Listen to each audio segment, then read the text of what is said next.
please do use this opportunity of having them in the room for the next 45 minutes or so, to kind of exploit and explore their expertise. So we'll go around the panel for brief introductory remarks. We'll have a panel discussion, and then we'll open up for questions. So I will start with Francis, who's Director of Exports for North America, coming all the way from Chicago to be with us today. You know, she'll tell us a bit about what government support there is out there for exports to North America. It does work. So over to you. Thanks very much, and thank you for joining us this afternoon. At least it stopped raining for a day, although we did have snow in Chicago, so it must have come somewhere a bit warmer than it was when I left. I'm Frances Moffat-Quadio. I'm the Director for Exports for North America, so I cover the US and Canada. As Serena said, I'm based in Chicago. We have a team of about 185 people across the US and Canada, most of whom are in the US.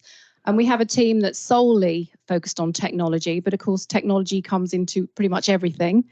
So our creative media and sports economy team are focused at the moment on some big global sporting events that are coming up. We have the World Cup, we have the Olympics in 2028, we potentially have the Rugby World Cup as well. And then we know that Salt Lake City want to bid for a Winter Olympics, and we'll happily help build some railways that will enable them to do that as well.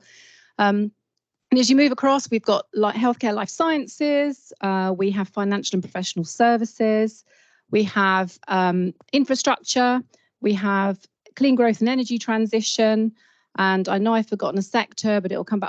But it will come back to me in a minute. Oh, defence, space, and security. So all of them have technological requirements. Another team that we have, which is slightly different, is our food and drink team. They're a very small team, but we have agricultural attachés as well. So ag tech is also something that we're focused on there. We don't have an education team, but our tech team are looking after ed tech, and they're also looking after retail tech. So the opportunities are pretty huge, but there are some challenges, and I can either go on to those now or I can come back to them later. Yeah. So you have to remember, with the US, it's like doing business in 50 different countries. They all have different regulation, different taxation, different rules. And there's also the challenge of whether you're bidding on a state procurement or a federal procurement, because the rules governing those are also very different. And then, of course, there's business to business or business to customer opportunities too. So the key thing for you to do is do your research. Talk to people who are already doing business in the US. Talk to people like Sabina and the team here at techUK. And there's so much information out there. We also have a lot of information on our great.gov.uk website and our gov.uk website. And through that, you'll be able to access all of the DBT, the Department for Business and Trade services that we offer. So wherever you're based in the UK, we can get you help. So for most of our regions, we have international trade advisors, and they will give you one-to-one support. They will help you work out your strategy. They'll help you look at different markets. They'll also know what funding's available. So we have a number of trade shows that we support, for example, and then also a lot of local authorities. Some of the local councils offer funding to support exports. So plugging into your DBT team in the regions is really important. Then we have an export support service. So that's open to any company from any sector, as long as you have a turnover of £500,000 or more a year. And the reason we set that is because it can be a tough market. And as a government, we certainly don't want to be pushing businesses into a market where they're not quite ready. So we set that threshold. But if you've got an international trade advisor who knows you've already got a great product or service, or you're a potential unicorn, they will be able to recommend that we waive that requirement based on what your company can offer. So that, although we set the threshold, there are ways around it if you're the right company focused on the right market. And then in addition to that, we have an overseas referral network that we access through the Export Support Service. So you can get legal advice, taxation advice, whatever the specialist advice is, whether it's research that you might want, then we can help with that as well. And then we have our own sector teams. So Jacqueline has a team based in San Francisco. Jacqueline, put your hand up. She's our regional director for the Northwest. She's just run a Unicorn Kingdom campaign in San Francisco, which has been enormously successful. So something else we can offer is marketing and campaigning. So it'll be a UK government-backed campaign that can highlight what your business has done that really stands out against the competition in the US. So lots of things we can do. The US is a really big trade fair market. It's still worth going to trade shows in the US because anyone and everyone you'd want to meet, including the competition, will be there. And I think that's really valuable for connections, but also working out what your USP is for that particular market, because it could be completely different USP to one that you might have in another market. So you have to be prepared to get out there and meet people. You can do so much digitally, but there's nothing to replace that person-to-person contact, I think, when it comes to doing business. And then we also have some other mechanisms that should be helpful to you. So we've signed a number of state MOUs. So far, we've signed 6.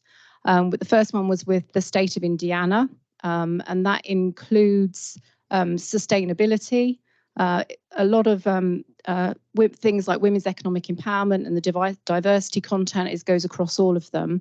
But within that, there'll be a lot of opportunities for technologies, particularly as so many states are focused on sustainability and energy transition. So have a look at the MOU text. We're going to start bringing trade missions to those MOU states to help really put more depth into the relationships that we have.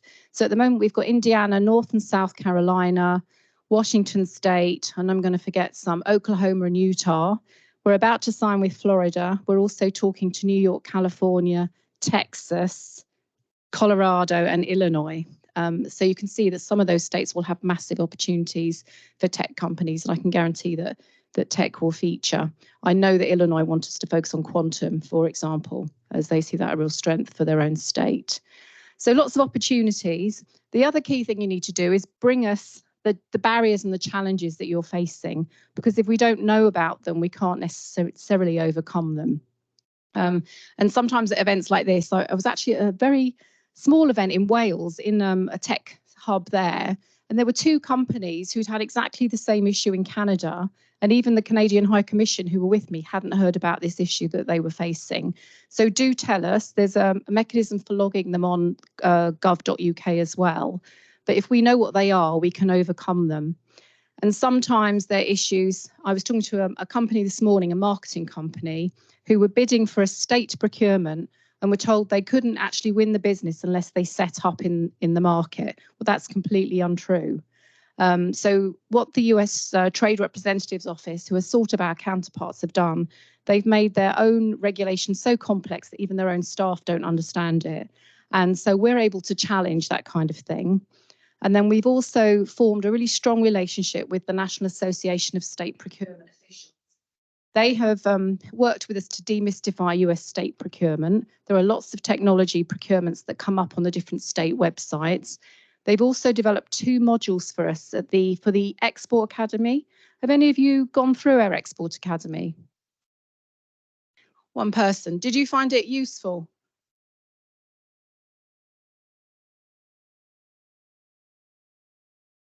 Yeah. Yeah. Yeah. So I think it probably depends on where you're at with your business journey, but there's lots of different modules on there. And I know that there was one company who ended up putting their whole staff through it, even though they've been trading internationally for a while, and they rewrote their whole strategy following some of the training on there. So do have a look if you're interested in state procurement, because there's a couple of modules in there that NASPO have done for us and will help demystify it for you. So that's probably enough from me. But I'm here and also Jacqueline's here. So if you've got questions, we'll happily take them later on. Thank you. Fantastic. Thank you for that interaction, Frances. And yeah, happy to also say that we have done a couple of delegations already as techUK with some of our SME members over to Washington and Los Angeles, and the teams there have been absolutely and very supportive in kind of creating those connections to the right people in state, but also kind of broader and answering all the questions around how do you where do you even start? So so thank you for that. And I can vouch for the value of that relationship and using that resource that exists from the government. You've talked a lot about opportunities and the exciting opportunities in the US, and obviously everyone is aware of those because it's a big market and using a lot of tech. However, there are also challenges, right? And we are aware of the big challenges actually in kind of navigating the US market. Where do you even start if you're a company of 25 people developing some really cool technology? But where do you even start to navigate the US market? So, Alison, I'll turn to you for the challenges part of this conversation. Thanks. So I think I'll probably make the same sort of minor complaint that Ross did on the earlier panel. You invite a lawyer in to talk about US market access and then tell them to talk about risk. I'm Alison Berryman. I'm from a small law firm called BizTech Lawyers. We've got about 20 people globally. We've got an office in the US on the East Coast. We have lawyers who are qualified in New York, Arizona, Illinois, and Virginia. We also have an office in Australia. So if anybody's thinking of expanding even further, we're over on that side of the world as well. And then I'm here heading up the UK operation, and we're sort of hoping to launch in Europe in the not too distant future, in other parts of Europe in the not too distant future. We've got a really strong focus on tech innovators. So we're working almost exclusively with tech companies or businesses in the tech sector. And as a small firm, we're very focused on that sort of SME market, and have a really good understanding of the challenges that SMEs face when they're when they're trying to expand overseas, and the opportunities as well. And I think lawyers will always look at risk, but often for an SME, their biggest risk is not making any sales. And we have to, we obviously have to balance the risks that we're looking at as lawyers. That there is risk in doing business. Clearly there will be, but actually a lot of it is about focusing on how to manage those risks in a way that, make them acceptable for your business, and balance them against the huge opportunities that you can have. So that you're not just looking at, we're not just focusing on, oh, that's incredibly risky, just don't do any of it, because that really isn't very helpful, or really the right way to have a business at all. So that's our focus really. And I think sort of just coming back to something that David said in the earlier panel, we're sort of very tech focused business lawyers, but actually tech is everything. It's very few businesses that don't have any kind of tech aspect at all. And really, even a business with a website now will need to deal with some regulation that looks like it's technology focused. So there aren't very many businesses that completely say we're nothing to do with tech. It's a very wide-reaching sort of industry, put it that way. Now, I'm not going to talk really about regulation at all. I mean, the businesses that are, most businesses will be subject to some regulation. When you go and sort of try to expand overseas, you will obviously have to look at the regulations and how they relate to you sort of in those markets. And I think we've had quite a lot of discussion about those already today, about various different regulations. I mean, I would say, if you're an SME in either the healthcare sector or the financial sector, and you're thinking of expanding into the US, you absolutely must take advice, specialist advice on those kinds of regulations. And that isn't something that I would personally do, but we could certainly recommend you to somebody who would know more about specifically those things. And lots of other areas are also highly regulated. And there's been talk as well about export controls and those kinds of regulation.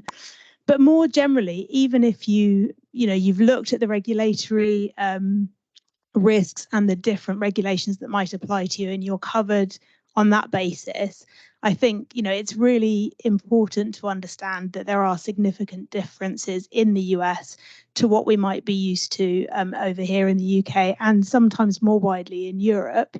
There are a couple of things that I'm going to focus on. One of them is litigation risk, and the other one is IP. And I think one of the interesting things that I come across, and sometimes even talking to other lawyers, even some of my own counterparts in the US, is how little they realize about what the differences are. So you're talking to a lawyer in the US, and they've assumed that that there are significant differences. And actually, you don't know because you've always been in the UK or in Europe. And one of the main things that that sometimes surprises people when I first tell them is that, so in Europe and the UK, we generally have an assumption that if you litigate, then the loser will pay the winner's costs, or at least a proportion of them. And that isn't a general assumption in the US. And people are like, what? Like, of course it is. And then, but in the US, they have no idea often that we think about it the other way. So actually, we're just talking, you know, there's no one side that's right or wrong. It's just a very, very different way of looking at things. And it's one of the things, and I think, you know, there are definitely others, but it's one of the things that can mean that litigation is more likely in the US.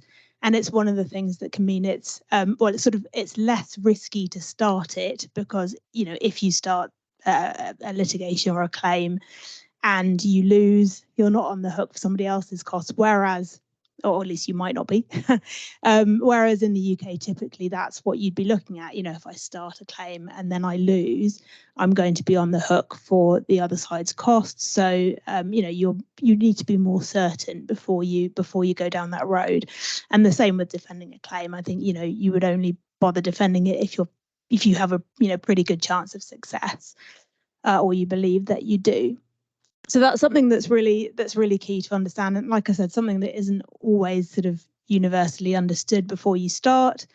And it can have a sort of a difference, and not necessarily in the way that contracts are drafted, although there are definitely differences. If you are drafting a contract that's under a US governing law, as we call it, than under the UK governing law, but it certainly can make a big difference in the way that they would be interpreted. And that's why sometimes the contract looks quite similar, but you wouldn't necessarily realise that it could mean something quite different. So it's well worth, you know, thinking about that, and obviously getting advice on it from a lawyer in the right region, and making sure that they know what your expectation of it was to start off with. So so that's one thing I wanted to mention, the litigation risk. It's also probably worth mentioning that there isn't any such thing as UK law. There isn't any such thing as US law. We have different laws in the UK. We have England and Wales, Scotland and Northern Ireland are different, and every US state has its own legal system as well. And they're not all created equal. They're all different. And, you know, you can have, so if you go into business with a partner or with a customer that's based in the US, and you agree to drafting a contract, for example, that's based on their legal system, then actually the contract that you sign, if you don't get advice on it, might be quite different to what you would expect it to mean if you were drafting it under English law. So it's really, really worth sort of just at least knowing what those risks are. Like, hopefully no lawyer will tell you that it's just too risky and don't bother, but actually understanding your risk is the key, and making sure that you've mitigated those risks in other ways. So that's the first thing I wanted to mention. The second thing is IP. And again, intellectual property is very different in the US, certainly with regards to patents. You know, it's again, this is not my sort of key area of specialism. Patents are an incredibly specialized topic, but getting them registered is quite different. Often it's easier to get patents for software in the US than it would be in Europe. No, not anymore. No longer. Okay. Okay, speak to him about patents. He will know a lot more about it than I do, because I'm a commercial contracts lawyer. But yeah, so you know, IP can be very different in the US, and I think it's definitely worth getting specialist advice, particularly if your intellectual property is patentable or there is an IP litigation risk. I'm getting nods, so I feel like I'm on the right course now. That's good. You know, getting those sorts.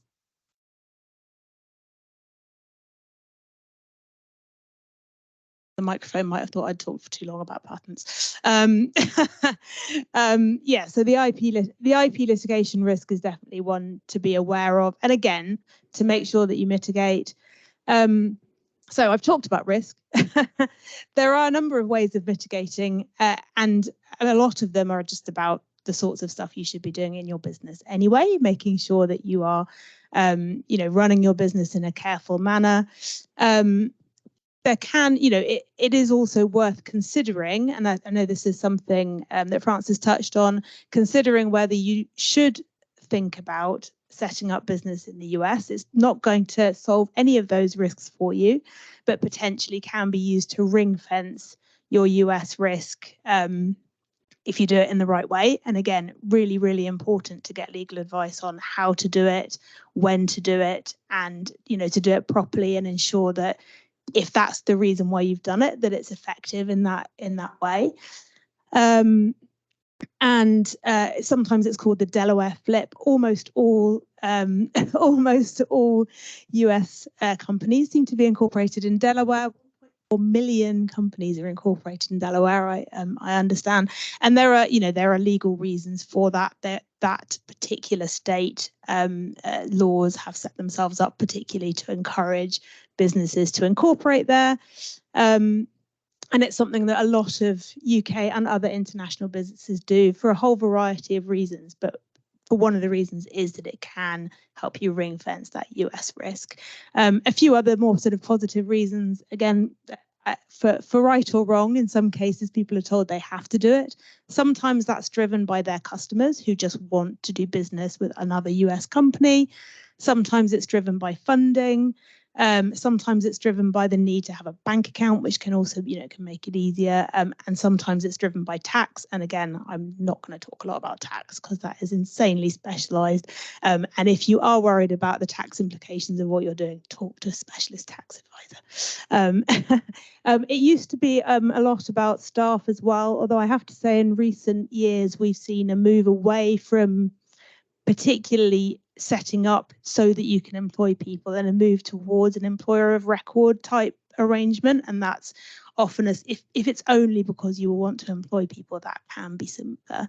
But yeah, so those are sort of risks and some opportunities and some ways that you might be able to mitigate those risks, but mostly it's to do with talking to the right advisors.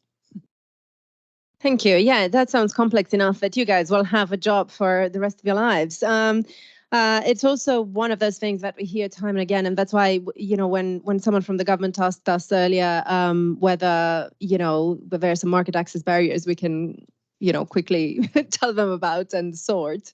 One of the most complicated ones for us are the regulation behind the border, right? What's happening? It's less to do with anything else in trade policy than the kind of, and especially for tech, with everyone coming up with like 1 million tech regulations, slightly similar aims, but very different in how they're applied, which means those kind of, end up being trade barriers in themselves. Doug, I will turn to you. Doug is the CEO of Circular, which is a very successful company now, expanding into Europe and the US. So tell us how you did it. Hi, and I'm very sorry I can't be with you in London. I'm actually in Berlin at the moment. So just a bit of background on who Circular are, just to give context to what I'm about to talk about. We're a UK headquartered technology business founded 6 years ago. We're based in Hammersmith in London, and we now have employees in, I think, about 13 countries with offices in 4, one of which is the US. Now, our business is enterprise SaaS, and what we're doing is traceability in complex industrial supply chains.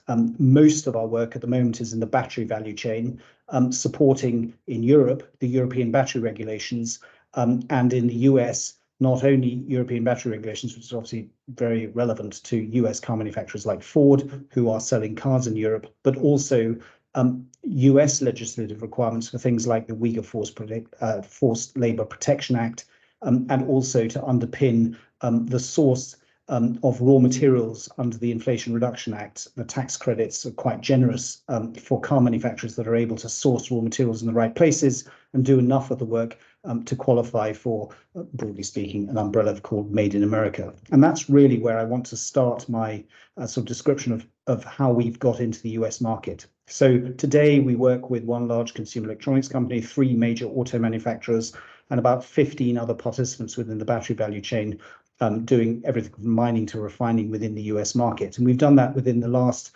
18 months or so. And we've largely followed the regulation.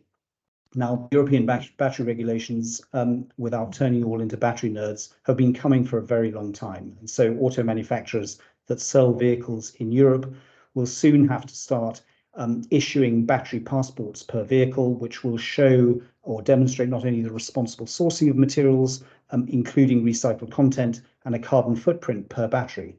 And so any US car manufacturer looking to sell cars in Europe has to grapple with that. And that's a head office challenge as much as it is for the local entities within various European countries. And so we decided to follow that need and start to try and educate the US market, particularly the headquarters of large US auto manufacturers, about what it was that they would have to do and how we might be able to support them doing that. Now, in our case, we're creating, if you like, a digital thread that follows material from rock all the way into car, and attributing to that flow of materials information about the actors involved in all of the, right the way through the supply chain, both in the primary supply of materials as well as the circular economy for recycled, remanufactured, etc. So our approach to the US market was very much to try and shape that market, the opportunities we were looking for, off the back of a need which we knew that they had, but were unlikely to understand quite as well, perhaps, as their German counterparts, who'd been actively consulted during this process. And as luck would have it, President Biden signed into law about a year or so ago the Inflation Reduction Act, which provided very heavy subsidies for consumers for purchasing electric vehicles, provided the rock had come from the right places and enough of the work was done in the US. There are some additional requirements as well. And so clearly that has focused the attention of US auto manufacturers selling within the US to be able to demonstrate where stuff's come from, and then to do the commodity allocation necessary to get the right rock into the right car, sold to the right consumer with a under a threshold for a manufacturer's recommended retail price, which clearly hadn't existed before. That was a bit of luck. At the same time, we joined a number of US trade groups that were starting to focus on batteries. The Society of Auto Engineers, the SAE, is a strong industry body, and NatBat is another one. And we're now on the board of NatBat, for example. And as a result of which, we've gathered, or as a British company, been able to create an industry voice and reputation for ourselves off the back of some, advanced knowledge of what would be required from the European market and how that might affect US industry. Now, we are a post-Series B company. We did our Series B at the very start of 2022, which I think is fortunate given the current VC funding environment. But we have a number of US investors on our cap table, and our lead investor of our Series B was a US Silicon Valley-based investor. We picked that investor. I mean, they picked us, but we picked them as well by virtue of who their limited partners were, i.e. who had invested in their funds. And that is a large number of, US enterprise, manufacturers particularly, and those focused on sustainable energy. And they're all our target customers. And so as a result of which, we've had a direct route into the C-suite of those investors who, by proxy, are investors in us through a US venture capital firm. So what you can hear me describing now is a number of different routes, aspects of the market that we're looking to target. We've obviously had to build some local presence and supported it actively by hunting in packs from the team that we have in the UK and also in Germany. We now, our very first hire in the US was actually our CFO, who's in California. We now have employees in Northeast US, New York, and also in California. And as a result of which, we've started to build our presence there. Now we're going to be growing it significantly. All the topics that have just been talked about in terms of employers of record and making sure that your terms of business are suitable for the US market are very relevant. I'm going to enter a new one into the conversation. We've had to develop an entirely new share option plan for the US market, which is different, for example, from the ESOP that we have here within in the UK. And the approach that we take to share options in the rest of the world, particularly in Europe, where in some countries, share options are taxed at the point at which they are awarded to the employee. So that's the sort of level of complexity that we hadn't necessarily seen. And of course, we have actually sought to employ most of our people, not through employer of record, but as direct employees in different in different states. But as was mentioned earlier, we did incorporate in Delaware, which is a subsidiary of the UK holding company. So the key for us at the moment is to try and make the US team, which is small and growing, work effectively with the rest of the world team. Not only because we serve customers where raw materials come from lots of interesting places like Central Africa and Australia, refined largely in China, and then finding their way into batteries that are used in Europe and North America, but also because the knowledge is spread across a team globally now. We're approaching 100 employees now. So I'm going to pause there. I'm sure we'll have an interesting conversation on the panel. So thank you for inviting me. Thank you, Doug. Thanks for sharing that journey. I will open up for questions because we've got about 20 minutes until the minister arrives. So I will open up for questions. Do use them in here.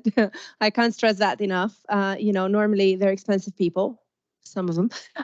So do kind of use the opportunity to ask questions and any curiosities you have. Also, obviously from Doug's experience, who's already been on the journey. So any questions in the room, please raise your hand and say who you are and what you do before you ask a question. Jack? So we do have one of the team in the embassy in DC who's an intellectual property advisor. And we also work closely with our counterparts, Select USA, some of whom are based in the embassy here. And if you're wanting to set up in the US, we will at some point pass you on to them because they know all the incentives that all the different states have and will help you free of charge to set up. So sorry, you've got a question. Thank you.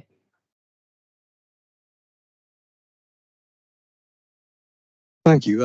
Alistair Kelman from a company called Safecast Limited. I'm a retired patents barrister, and I'm also the inventor of a technology called Safecast, which is now what's called a standard essential patent. We've got it approved as that. And we're busy litigating against 8 major US companies: Google, Microsoft, AT&T, and a few other television companies as well as that. And we're also licensing it over here in the UK. One thing I think is very useful to two things I think are useful to point out. First of all, in respect of third-party, both in America and the UK, you can get a lot of third-party litigation funding to help you bring actions in the America and in the UK on these matters. It's relatively straightforward in America to get third-party litigation funding. It's not so easy to get third-party litigation funding in the UK for intellectual property matters. And one of the reasons because of that is there's a particular piece of our law that says that you have to do what's called a protocol letter to serve on the other side, which has been signed off by counsel, so you do not make improper threats of breach of intellectual property. And this is a very important aspect of a key difference between America and the UK. But so that's one thing that American lawyers will not know about, and British lawyers will know about, but they won't know how straightforward it can be to actually bring cases in America. So that's something that really the UKTI can really do. techUK can really assist in bringing these people together under the declaration. Thank you.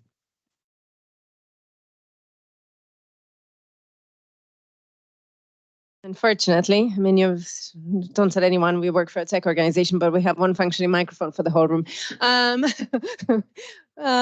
Any other questions in the room? Yeah, David. Thank you. I'd like my former colleague, Doug, many years ago. He's gone. He's back again.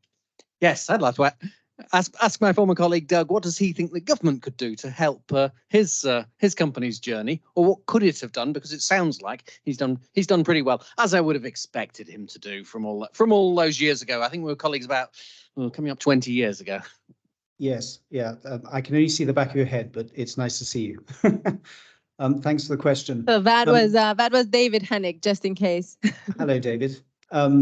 Yes, so we, apart from some Innovate UK funding grants for some projects we did in our early years, we haven't had any direct support from the UK government, but then actually we didn't go looking for it. So genuinely no complaint at all. We were fortunate to be able to follow, or to that what we were trying to do already had a strong regulatory push behind it, which would create the market for us. Were that not the case, I think I would have needed an awful lot more support. And I mean, my background and those of some of my colleagues is in enterprise technology sales. So we've got a reasonable amount of experience about how to try and get into large corporates and start a conversation about a need that they have, potentially they haven't identified yet, or don't know what to do with. So I'm sorry that's not a direct answer with sort of 3 clever bullet points, but in our case, we didn't actually need the help that I mean, I'm very impressed by what I heard the panel talk about in terms of the support that is available, but we didn't need it. Thank you. Privileged position to be in. Thanks, Doug. Yeah. Alison, do you want to pick up the litigation funding point? Yes, I mean, I'm not sure it was a question. It was some very useful information. I think we actually, so BizTech Lawyers has 2 guys who specialise in litigation finance. But as you say, they are very much in the US. It's not something that we currently do in the UK. My understanding is that it's starting. I mean, we are literally just launching in the UK as BizTech, but in general in the UK, this is something that's becoming more common. It isn't impossible to find it. I think not so much. I haven't heard of it in IP particularly, but certainly for other kinds of litigation, it's not impossible to get funding now. But as with most things to do with litigation, the US is ahead of the game. Thank you, Alison. Any more questions in the room? This is your last chance, and you're not getting any drinks without the questions. So. Thank you. Doug, this is Jacqueline Mason. I am based in San Francisco, where I've been for the last 20 years. And a lot of the work that my team does is supporting companies that are trying to raise money. So we often get approached by British tech companies. And I don't know how many people in the room are looking to raise, but I wonder if you would share a little bit of your journey as you went to raise. How did you approach it? Yeah. All of that stuff. Yeah. So I funded the business myself for the first 2.5 years, which was painful, and I wouldn't recommend it. Now, at this 2017, 2018, sort of 2019, I was talking to a lot of VCs wherever I could find them, and hadn't really got savvy yet to how to find find the right connection between what we were trying to do and which VCs might be interested, who had funds that they were still deploying, who did not, et cetera, and that's obviously quite an important accelerator to your conversation with VCs. But in our case, having actually started to gain traction with customers first, our early customers were folks like Volvo Cars, Jaguar Land Rover, Total, Boeing. We actually approached those customers to their corporate venture capital arms and asked if they would be interested in effectively our seed round as a convertible loan note. And our first group of investors, we raised about 3.5 million from Volvo Cars, Jaguar Land Rover, Boeing, Total, BHP, and as a result of which, all of a sudden, financial investors went, "Oh, maybe this is a thing," because until then, I hadn't really been able to convince financial VCs that, knowing where your cobalt came from. By the way, if you're wondering, that picture behind me is cobalt, which obviously is an important ingredient in EV batteries.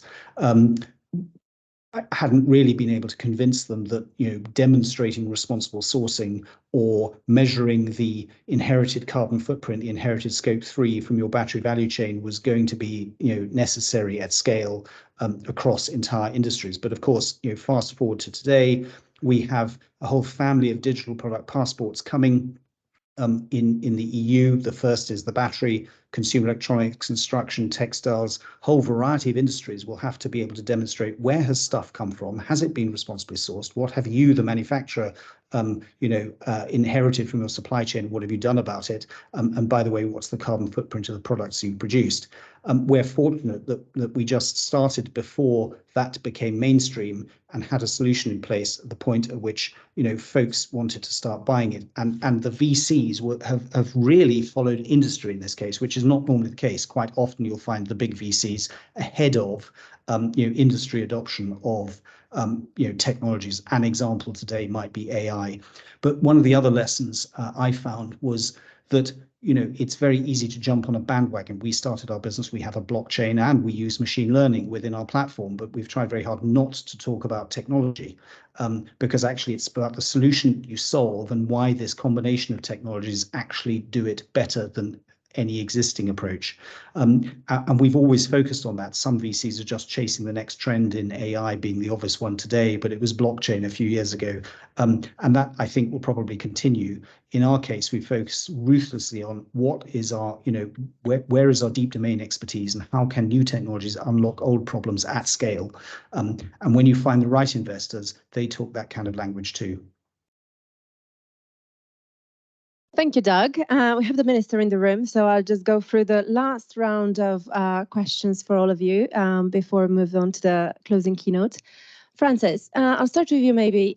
There is a lot of support, and we've always known there is a lot of support. But we also know gov.uk is probably the most complicated website in the universe to navigate.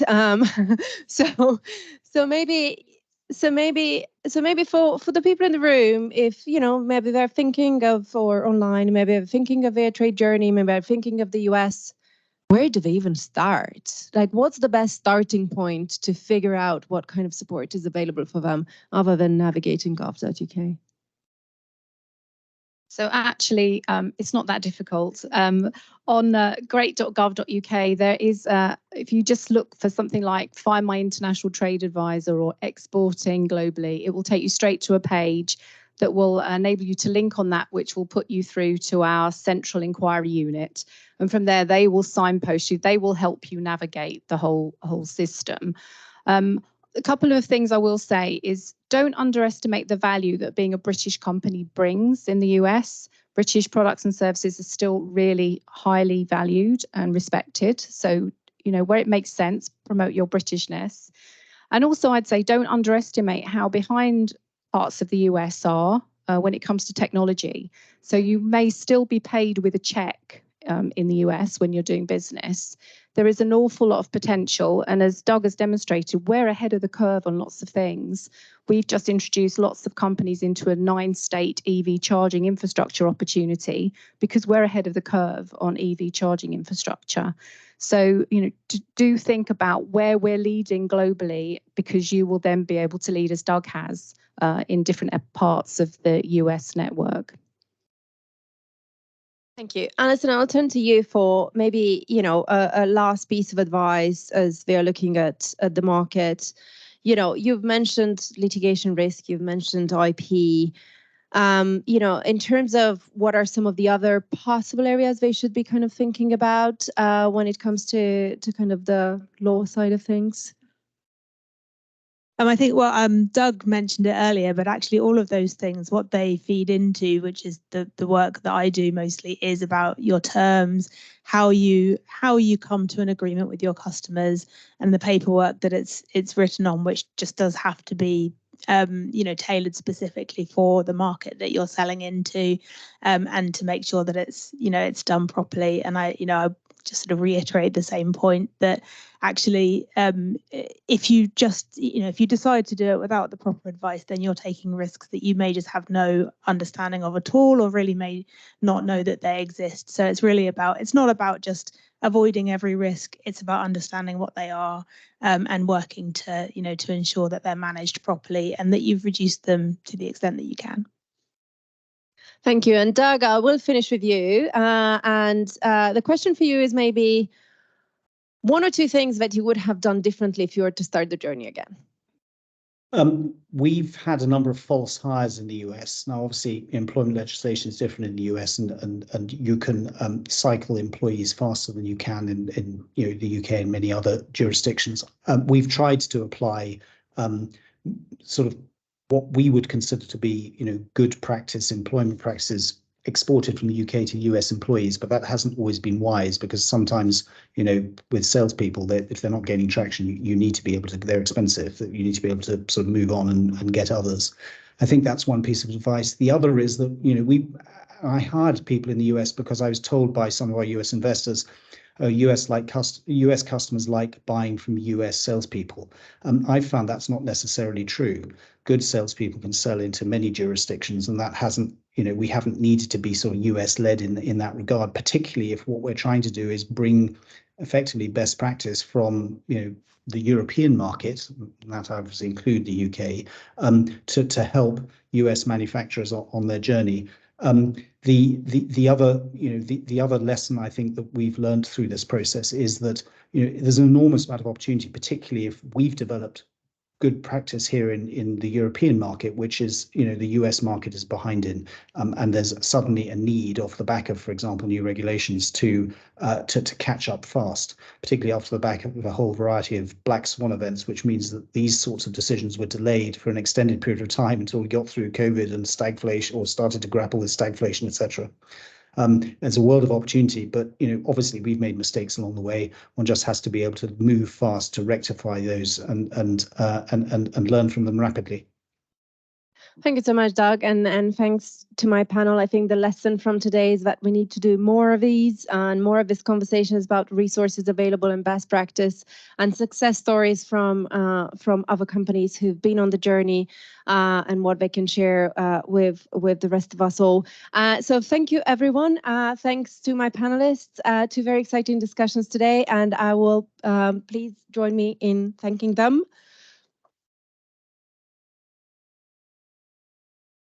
And I will now pass back to Julian to introduce the minister. Need to be over here, don't I? Thanks very much, Sabina, and thanks very much, panel, and thank you very much, everyone, for joining us today, and those of you online in particular. I see a large number of people there. It's a great start to our activities on International Trade Week. I won't recap, although I see some new faces in the room, I won't recap all the other things that are happening this week. But what I just would like to bring back to your attention, please do take a look at the declaration that we put together, the statement that we put together with ITI, our US counterpart. It really is all about bringing the Atlantic Declaration to life. And I think if you take a look at that, and I think, there you go. You can QR that, but Dan, it's also on the website, isn't it, for people to take a look at. But anyway, so the end of today, and I'm very interested, there are more people physically in the room now than there were when I came for the intro. So they must have heard about the drinks. Sorry to do this, Minister, that's your summary is, I know you're going to join us anyway for the drinks, so no worries there. But it's a great pleasure to have Minister of State for International Trade, Nigel Huddleston, MP, joining us today. And I think you're going to give us some thoughts, some closing thoughts as we go through. We've had a very interesting afternoon. And it's particularly nice to introduce the Minister because he's one of us, having been, still are a techie, I'm sure, Minister, with working at Deloitte, one of our members, Google, another of our members. I think that's it. And that's a pretty good pedigree to talk to us about digital trade. So, Minister, please, if you'd like to join us. Thank you.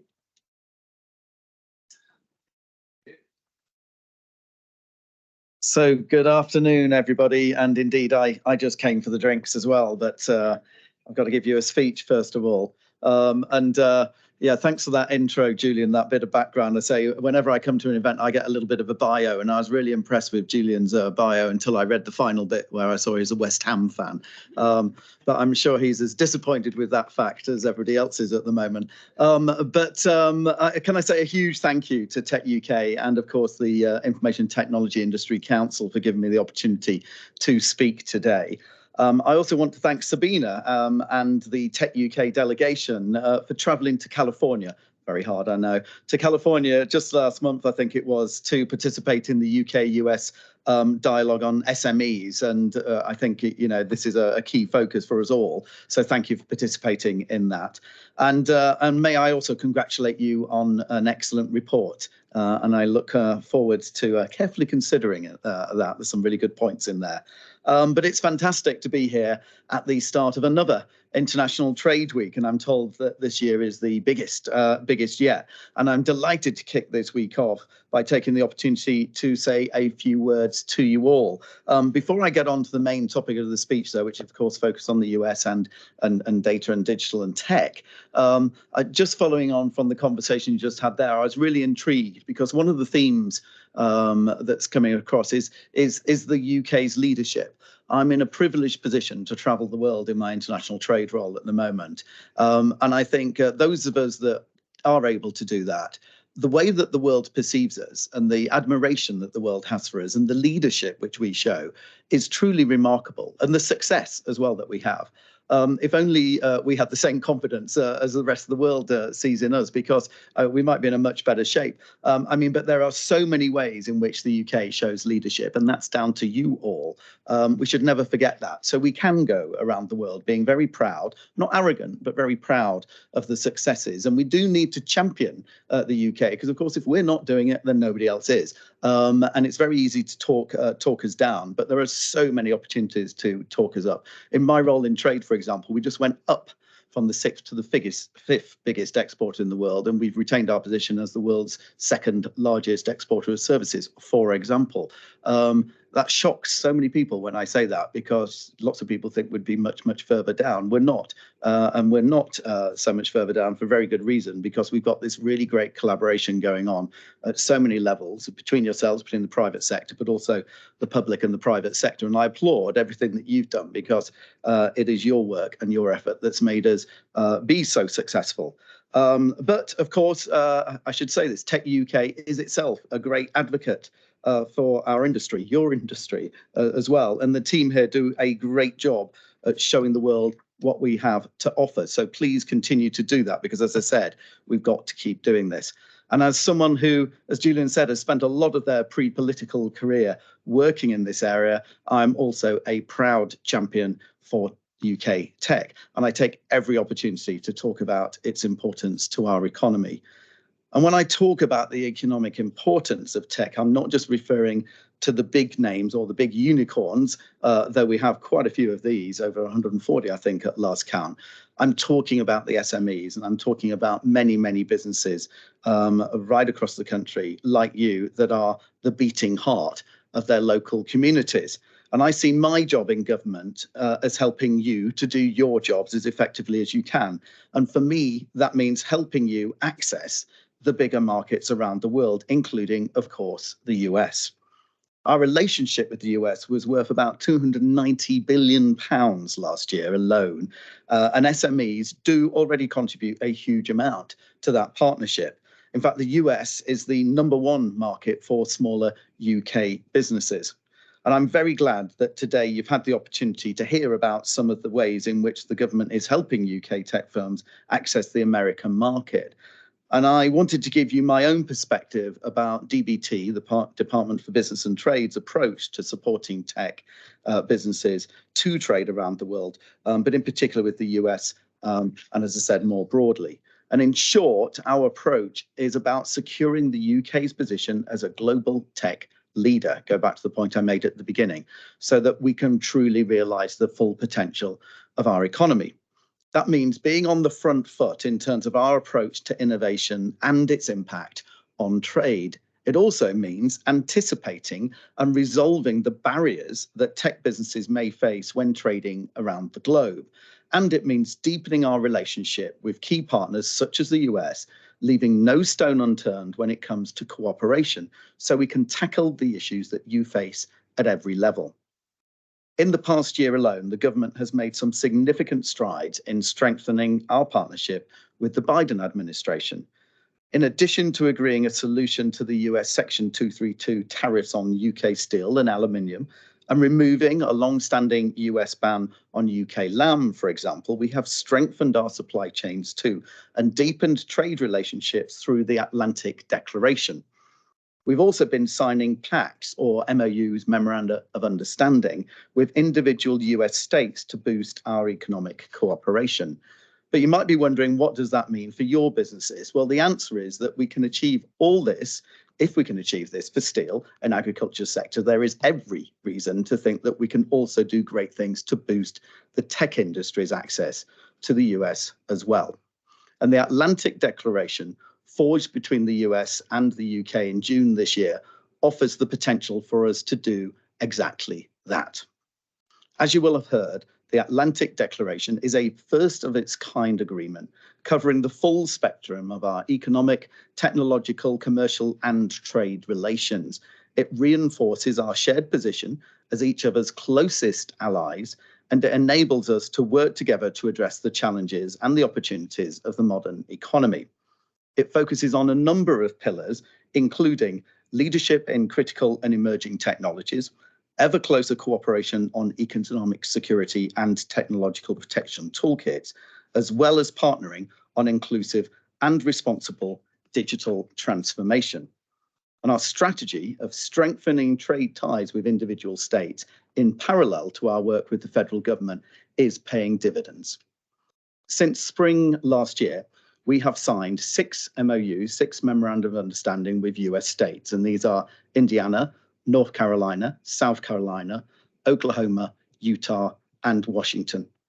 And we are working with Florida, Texas, California, and Illinois on similar agreements, so watch this space. Every MOU is different, but they all lay the groundwork for closer collaboration in priority sectors, which reflect areas of expertise, strength, and economic potential. That includes the tech and digital sectors, which are at the heart of several of these MOUs, particularly those with Washington State and North Carolina. And a further bonus is the fact that these MOUs also give UK tech firms the opportunity to move into state-level government procurement as well. And we're working hard to realise these opportunities, connecting potential UK suppliers and partners across the Atlantic, which may have supply needs in IT and innovative technology.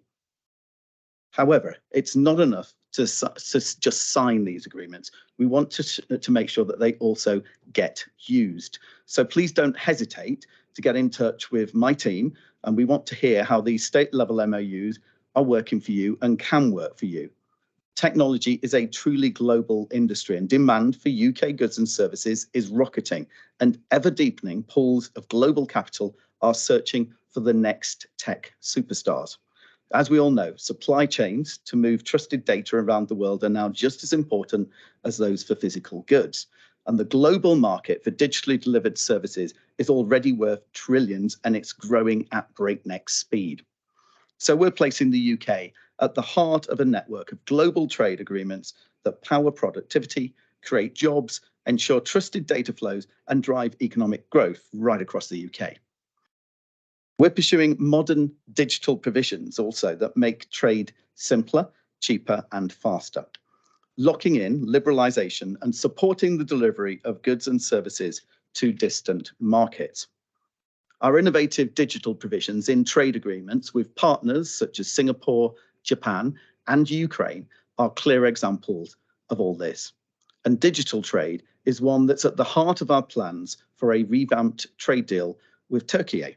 And on that note, we've just issued a call for input just last week to gather feedback from stakeholders like you about the trade deal with Turkey. So please do share your views.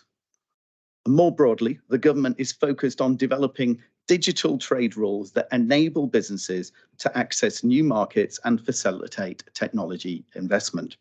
And meanwhile, on the international stage, we're using our seat at the table in bodies like the WTO and G7 to push for commonality between the rules that govern global trade in this area.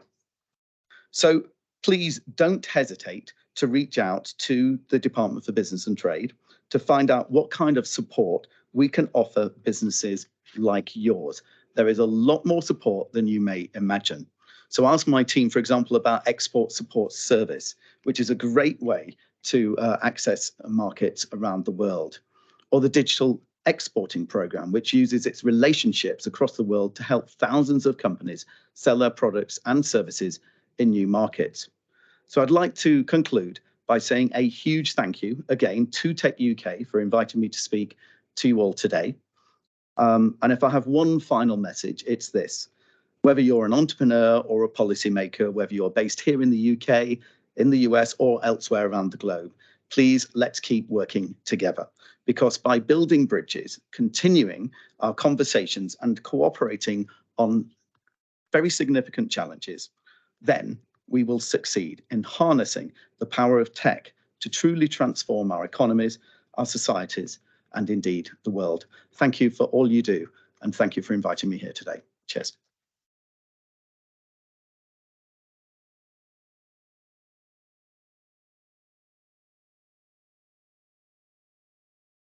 So thank you very much, Minister. I think you'll all agree that was a very enthusiastic, very comprehensive row around a number of things. Obviously, the fact that the UK government, the Minister clearly, but supported by the rest of the government, is really committed to trade. We welcomed the alignment of the Business Department with the Trade Department because trade, business in Britain is about trade. We are, as you say, a great exporter of services, a great trader, a great destination for foreign direct investment, as well as a big investor. So we heard some of those stats earlier from ITI about just how big the combined trade is between the US and UK. And in areas, it's definitely not, you'd think, huge country, smaller country, but in many areas, and tech's one of them, you can name others like financial and professional services, it's more of a bilateral in terms of a relative activity, as was evidenced at the Bletchley Park Summit, as you said, Minister. So, I think it's been a great start for us to our International Trade Week activities. As I said at the beginning of this, the team here are going to breathe a sigh of relief and head out for a drink. You're all welcome to join us. But then they have to concentrate on tomorrow and the day after and the day after that. But that's what it's all about when you have an opportunity to grasp. So, Minister, thank you very much for that. We will be going. I know you can stay for a little while. Perhaps raise a glass with us to toast, as you say, the fact that the UK is a great trading nation and we should all be putting our shoulders to the wheel, but also feeling pretty good about that. Just a last point, Minister. I was desperately trying to find out which football team you support. Perhaps you'd share that with us. Okay. All right. Well, once great team, but there you go. Talking of once great teams, we won the World Cup, West Ham, remember that? And I've got a bet with my son that England will never win the World Cup again unless they finally get around to putting 3 West Ham players in the team. In fact, there are only just about 3 English West Ham players. Makes that more complicated, but still. So, look, Minister, thank you very much for that. Team, thank you very much for that. Everybody who's been on the panels, people online, I'm sorry I can't invite you to a virtual drink, but maybe you can find, whatever time of day it is, the appropriate thing to also celebrate the opportunity for UK and US to actually really trade together. And you did highlight it. This stuff, digital stuff, does make the world better. There's so many opportunities. So thanks, everyone. Drinks are outside.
Ike.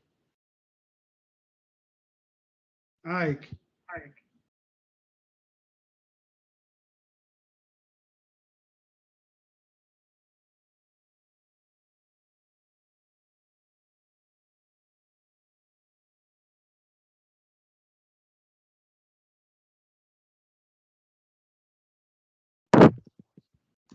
Hi, Lawrence. Can you hear me? Yes. Hi, it's Norris. You okay? It's like I'm still here. Sorry? I'm trying to, I don't know, the thing is echoing. I don't know, it's not shutting down. Oh, right. Your system's not working. Okay, so listen, I did send you an email today. We'll arrange a meet for next week. I sent some details. This week's going to be a busy week with this international showcase week. So it's looking like early next week we'll arrange a meeting. Is that okay? No problem. Yeah, excellent. So it's good seeing you today. Are you joining any other events this week? Yeah, I'm going for the Help to Grow program tomorrow. Right. Okay. Brilliant. Apart Yes. from Just that, I'm just right. There was an interesting one on today. US and the UK doing health technologies. yes, they I don't know if you invited missed. me, Right. Association of British Healthcare Industry. Exactly. Yeah. Yeah. I don't know if you attended that one. Because I'm a member. I didn't. I was in another meeting. I was late. Yeah. In fact, I think I'm joining them to US. I think. Yeah. Okay. Well, like I say, we'll hook up next week. We'll arrange some meetings and then we'll touch base from then. Okay. Okay. Take care. I'm going to sign off now. No Okay? trouble. All right, Thank you. take care. Bye bye. Bye bye.